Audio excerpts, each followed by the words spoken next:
election. Franken has not formally announced, but the article says he's reaching out to key members of the Minnesota Democratic Party Allison to Sharon get in the some control support. room. I hate to interrupt. Let's get to Boston, where the one of the defendants in this cartoon hoax is now talking to reporters. What we really want to talk about today, it's kind of important to some people. It's kind of important to some people. It's haircuts in the 70s. Yeah, we really want to discuss the style of them. We feel it's really important because we think it's been a big inspiration on how people live their lives today, and how they're going to live their lives in the future, and how they're going to look at the past. Well, hold on a second. For example, Afro, I think, comes kind of from the 70s. But then again, there's other styles, like the greased up hair, when they actually use grease. And I'm not totally sure where that comes from.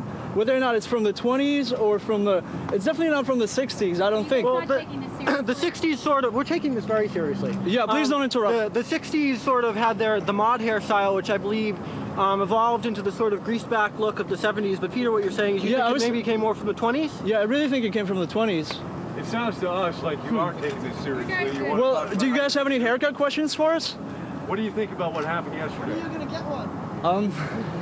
That's a very good question. Thank you. I think my dreadlocks are pretty nice, and they're going to keep growing for a little while. And maybe they'll reach my knees or something. I don't know what I'm getting sort of more due to get a haircut because getting my bangs now. Yeah. I've advised them not to talk about what happened. How do you feel right now? Okay.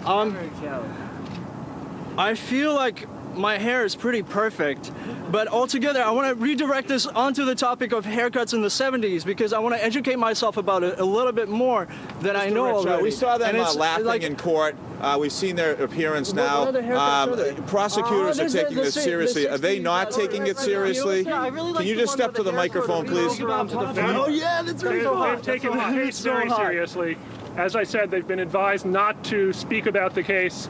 Have they been advised to act like they're not taking this seriously? We're taking this very seriously. We've already How was it like seriously? There was a widespread panic, a disruption to commuters. Any other styles? I mean, these guys are not taking it seriously. Yeah, I really feel like we're not getting the feedback that we need. We're not getting the feedback that we need from you guys. If you really want to talk to us, please talk to us about the topic. I'm very disappointed. Yeah.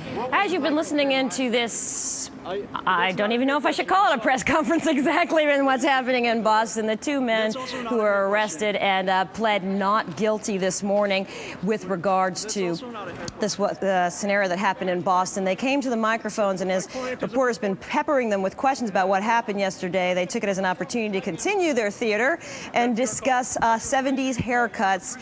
The reporters continue to throw questions at them. Are they not taking this seriously? Could they respond to the fact that the entire Boston police force was put on alert? There was a panic in the town, and they continued to discuss afros as well as their dreadlocks.